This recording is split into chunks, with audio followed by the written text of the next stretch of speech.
that's who we are. That's how we roll. I am a product of the 60s, the 1960s. Here's our leader. And I know he can relate to this. I grew up at a very difficult and challenging time in this country. We were sick at that time, sicker than we are today. I would walk down the street and it would be no big deal to have somebody drive past me and holler some racial slur. Hit me with the N-word. I could be walking home from school and I've had people throw milkshakes at me. I got in fights in school because of the color of my skin. There were apartments that I could not rent because I was black. I'll never forget, and I will not tell you the name of this company because it is a national company. I went to get a job. It was a sales job. It was me and 6 other guys. And I was the only minority there. I crushed these guys. I'm not bragging, but trust me, I am one hell of a salesman.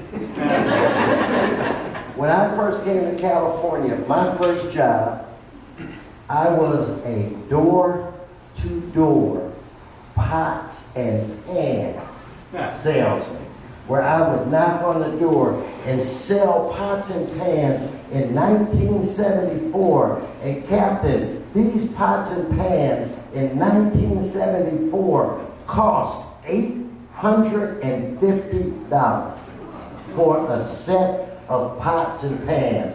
They were called Eternal Age, the cookware that would last forever. Within 3 months, I bought a Cadillac. Okay, so I know I can sell.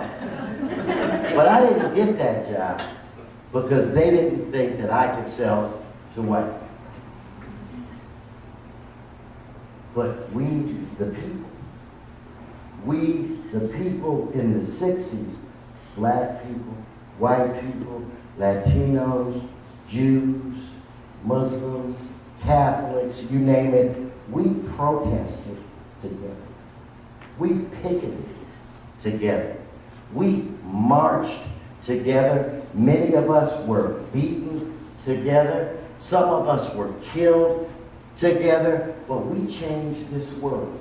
We created an uncomfortable dialogue where people had to look within themselves and make themselves better people. And because of those struggles in the 60s, we moved this country ahead light years. It is time. It is time for us to bring this coalition together again and show the rest of America how we do things here in Los Angeles. It is, I think, our awesome responsibility. And I ask each and every one of you to recognize that you have a role to play in protecting the greatest nation on the planet. You know, I was just speaking not too long ago before a group of doctors at Kaiser Permanente, which is in the house. Let's give Kaiser a round of applause. And I indicated to them that the wife of one of the greatest civil rights leaders of all time, Coretta Scott King, the wife and widow of Dr. Martin Luther King, she said this quote that has just motivated me for most of my adult life. And I know I can't say it exactly, I will butcher it, but basically what she meant, what she said, was that you cannot win your freedom in one battle.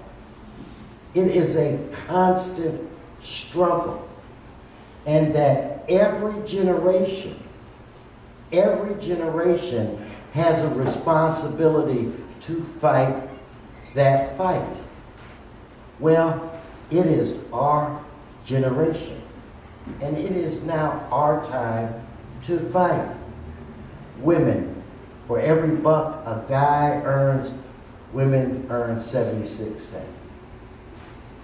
Why is it that we want to persecute somebody because of who they decided to love, because who they decided to marry?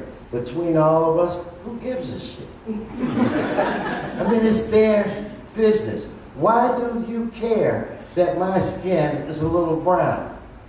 I like it. Why should I care if you look different to me? Why do I care if your religion is different than mine? I respect the fact that you practice a religion. And these are the principles, these are the types of things that made America the greatest country in the world. And I think we have a responsibility to fight to protect those things. And don't think, if we don't recognize this divide in the country, don't think it's going to go away on its own. Donald Trump did not start this. Where did it come from? I think now it's time for us to do things like I mentioned earlier, like Embrace LA, where we can have these very same uncomfortable conversations. Why is it that people in America that are having a tough time, instead of recognizing that they're having a tough time, why are they blaming their problems on somebody else? Instead of recognizing they need to make change within themselves. In Los Angeles, we speak over 220-something languages. We have folk here from over 100 countries. We have people who are born citizens. We have people who came here from other countries, became citizens. We have people in this country that have papers. We have people in this country that don't have papers. But we're all the same. We want the same thing. And the thing that we want is to live a better life than our parents so that our children can live a better life than us. That's what Los Angeles has to show the rest of the world, that we can truly all get along. Now, I don't know about you in this room, but all my life, all I've ever wanted to be was one thing. I wanted to be a hero. I wanted to be the guy that made that last second shot, win the game, get the girl, throw that touchdown as the clock runs out, hear that. Well, just like, and I know many of you in this room had the same dreams as well, but not all of us are blessed with that ability.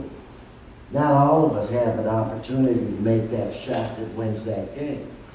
But I tell you, the game that we're engaged in right now today is the biggest game ever. It is bigger than the Super Bowl. Each and every one of us is an active participant in the game of life. Let's win this month. Let's do the best that we can. You don't want to, 20, 25 years from now, have your grandkids say, Nana, what did you do when this country was challenged? Grandfather, did you come up to the plate when this nation needed to fight discrimination, when this nation was separated? Did you do everything that you could to bring this country together? I say to each and every one of you that are here today, let's take that last second shot.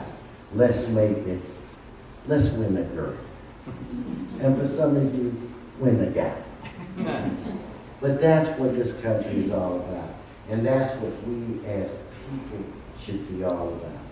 We should want our young people to think that they could fly, to believe that they could do anything. But I tell you, if we don't, we'll judge people based on their deeds and their actions,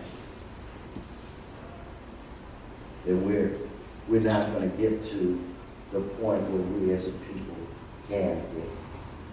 So what I want to do is wish each and every one of you a happy, healthy, and prosperous new year. And when you go out, don't forget that you are a player in this game of life. Now, you may not have a pretty uniform, but we are all players. We all have a responsibility.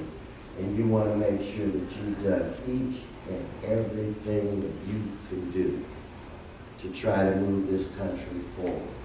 And when I say to you that America is looking to Los Angeles, that's not just a catchphrase that I like to say.